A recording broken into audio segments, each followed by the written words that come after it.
அந்த வண்டியினுடைய இன்சார்ஜ், அதாவது கிளீன்னு சொல்லுவோம் தமிழ். நான் டிரான்ஸ்போர்ட்லேயும் ஒர்க் பண்ணுறேன் ஆரம்பத்தில். கிளீனர்னு சொல்கிறத விட இன்சார்ஜ் அவர் தான். டெய்லியும் வந்து ஆயில் பார்ப்பார், டிஸ்டில் வாட்டர் பார்ப்பார், கூலண்ட் ஆயில் பார்ப்பார். அதனால் அவர் ரொம்ப முக்கியமானவர். அதனால் அவங்களுக்கும் பின்னாடி கிச்சன் குரூப் உட்காந்துருக்காங்க. அவங்கள வந்து தமிழ் சில பேருக்கு தெரியும், சில பேருக்கு தெரியாது. சீனை தான் அவங்களுக்கு எடுத்து சொல்லணும். அவங்களுக்கு குறிப்பாக அவங்களுக்கும் என்னுடைய இனிய காலை வணக்கத்தை அன்புடன் தெரிவித்துக் கொள்கிறேன். இப்போ நான் வந்து சீனுக்கிட்ட பேசியிருக்கேன் இதுக்கு முன்னாடி, இந்த டூரு வர்றதுக்கு முன்னாடி. நான் கூப்பிட்றது எப்படின்னா, சரவணா சரவணான்னு கூப்பிட்றேன். அதுக்கு ஊழ கொட்டுவார். யார் இதுக்கு ஓனர், யார் இதுக்கு ஆர்கனைஸ் பண்ணுறாங்க எனக்கு தெரியும். எங்கள் வீட்டுக்கு நம்ம ஒரு குழப்பம் கொடுப்பாங்க. நான் கூகுளில் பார்த்தா ஒரு லேடி ஒருத்தங்க பேசுகிறாங்க, அவங்க தாங்க ஓனர். இவர் வேலை செய்கிறாரு, இவர் வேலை செய்கிறாருன்னு சொன்னாங்க. அது என்னவோ தெரியல.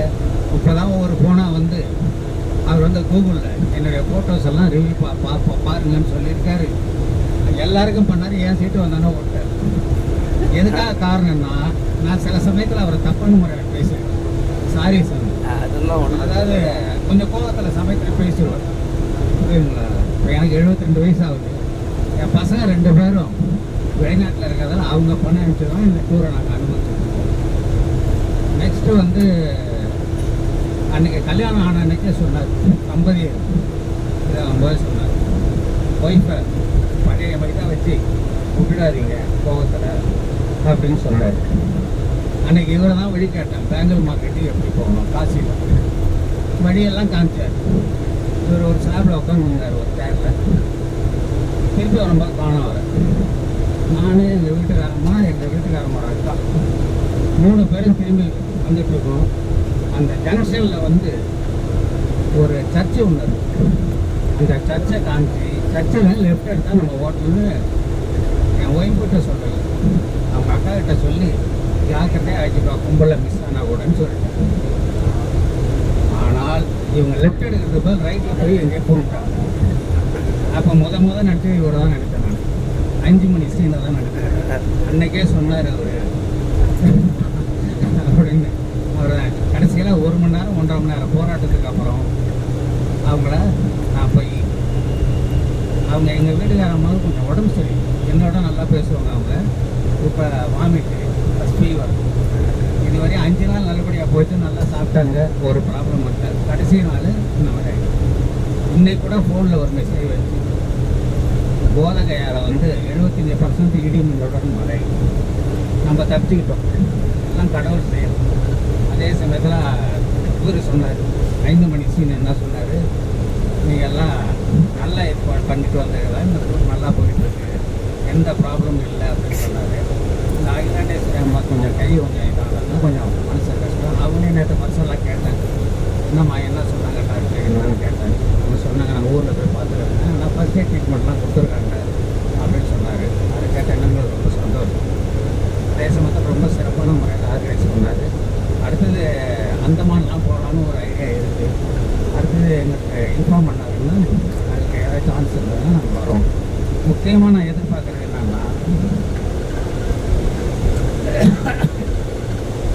அந்தமான் டூரை விட முக்கியமாக எதிர்பார்க்கறதுனால சீனுடைய 5 மணி சீனுடைய திருமண அழைப்புகளை அனைவருக்கும் அனுப்பி வைக்க மட்டும் இல்லை, புத்தூரும் சேர்த்து இல்லை இவர் அடுத்த குரூப்பில் வந்து நம்ம குரூப்பை பற்றி பேசுவார், எல்லாரையும் மறந்துடுவார். ஆனால் இவர் வந்து நம்ம மனித தேனின்னு சொல்லணும். அவ்வளோ சுறுசுறுப்பு. நான் வந்து அவர் சமயத்தில் கோவத்தில் திட்டுவே தவிர அங்கங்கே அவர் பண்ணுற டென்ஷன் வந்து, அவர் வர்ற டென்ஷனை நான் கண்ணால் பார்க்கும்போது ரொம்ப ஃபீல் பண்ணேன். ஒரு தடவை நானும் அந்த சாரும் வந்து ரெட்டு டிஷர்ட் போட்டுருக்காரு, அப்படியே தெரியல எனக்கு. கோபாலகிருஷ்ணன் சாரு நான் முன்னாடி வந்துட்டுருக்கேன். அந்த என்ன கோயில் சார்,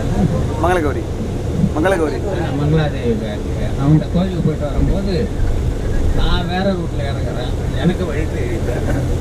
என்ன பார்த்துட்டு அவர் ஃபாலோ பண்ணுறாரு. கடைசியில் அவரும் நானும் 50 போட்டு நிற்கிறோம். கடைசியில் இவருக்கு தான் ஃபோன் பண்ணார் கோபாலகிருஷ்ணன் சார். ஃபோன் பண்ண உடனே நீங்கள் முதல்ல மேலே ஏறி வாங்க, வந்தேன், நீங்கள் வேறு இடத்துல இருக்கீங்க, இல்லை செப்பலை தேடுறான் சார், இங்கே தான் சார் விட்டா அப்படின்னு சொல்கிறாரு. என் கதையும் அதே தான். செப்பலை எல்லா இடத்துலையும் தேடிட்டு நான் வாயை தந்து இவருக்கு ஃபோன் பண்ணல. எனக்கு மனசாட்சி கொஞ்சம் ஊற்றிச்சு, ஏன் அவருக்கு ஃபோன் பண்ணான்னு. அவரை 2-3 தடவை சொல்லிருக்கேன் நான், எங்களுக்கு வழி தெரியாதா, ஏன் எல்லாரையும் கும்பலாக நிற்க வைக்கிறீங்களா அப்படின்னு சத்தம் போட்டேன். கடைசியில் பார்த்தா காசின்னு சொன்னார், சந்தா இருக்கும் மாட்டிக்காதீங்கன்னு சொன்னார். உண்மை தான் அது. நான் இதுதான் ஃபஸ்ட்டு டைம். என் ஒய்ஃபாக முதல்ல ஒரு தடவை வந்திருக்காங்க, அவங்களாம் ஏற்கனவே வந்திருக்காங்க. நான் இதுதான் ஃபஸ்ட்டு டைம். அவர் சொல்கிறத வந்து கொஞ்சம் கேர்லெஸ்ஸாக எடுத்துக்கிட்டதால நான் கொஞ்சம் சஃபர் ஆனேன். அதை வந்து சீனுக்கு தான் ரொம்ப நன்றி சொல்லணும். காலையில் 4:45 எழுந்து கீழே வரேன். எழுந்து வந்தால் இவர் உட்காந்துருக்காரு. இவர் எப்போ தான் தூங்குவார், எப்போ தான் முடிஞ்சிருப்பாருன்னு தெரியல. இப்போ அந்த கிச்சன் ஸ்டாஃபை வச்சு பூரி மசாலா எல்லாம் பேக் பண்ணிகிட்ருக்காரு. அப்புறம் பேக்கேஜ் எல்லாம் எடுத்துகிட்டு வந்து இந்த ரூம் பாயை விட்டு கீழே வச்சுட்டு நான் அப்படியே ஒரு வாக்கிங் போக வேண்டிய இந்த வாக்கிங் போயிட்டு அன்னைக்கு அதே போல் தான் ஒரு நாள் ரூமை வந்து கதவை கட்டியிருக்காரு. கட்டின உடனே எங்கள் வீட்டுக்காரம்மா அவங்க இருக்காங்க, அவங்க அக்காவும் சீனி கூப்பிடுறாங்க. சரி